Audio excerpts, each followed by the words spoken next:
Bir gün Cihan Padişahı, Kanuni Sultan Süleyman, devletin akıbetiyle ilgili düşüncelere dalar.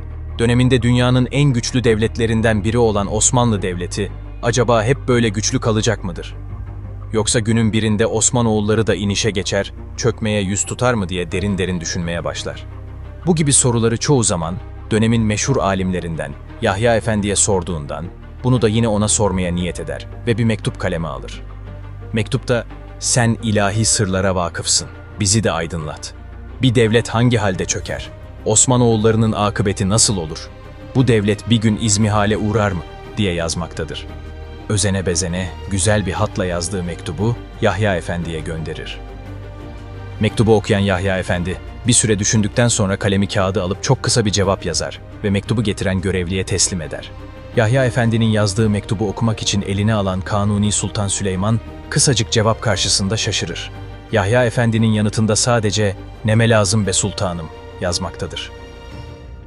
Bu cevaba hiçbir mana veremeyen Sultan Süleyman, acaba bu cevapta bizim bilmediğimiz bir mana mı vardır diye düşünmeye başlar. Hiçbir anlam veremediği cevabı kendisine sormak için Yahya Efendi'nin Beşiktaş'taki dergahına gelir. "Yahya Efendi, neden mektubuma cevap vermezsin? Yoksa bizi ve sorumuzu ciddiye almaz mısın?" diye sorar. "Sultanım, sizi ve sorunuzu ciddiye almamak haddimize midir? Ben sorunuz üzerinde iyice düşündüm ve kanaatimi size açıkça arz ettim," der. Kanuni Sultan Süleyman, "İyi ama ben bu cevaptan bir şey anlamadım.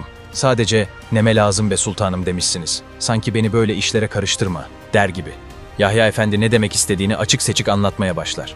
"Sultanım, bir devlette zulüm yayılırsa, haksızlık şai olursa, bu zulüm ve haksızlığı işitenler de 'Neme lazım' deyip uzaklaşsalar, sonra koyunları kurtlar değil çobanlar yese, bilenler de bunları söylemeyip sussa, fakirlerin, yoksulların, muhtaçların, kimsesizlerin feryadı göklere çıksa da, bunu da taşlardan başka kimse işitmese, işte o zaman devletin sonu görünür.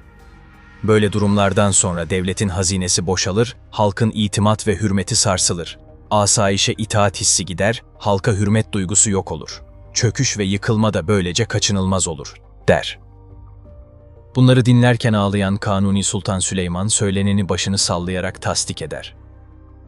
Sonra da etrafında kendisini ikaz eden bir alim olduğu için Allah'a şükreder.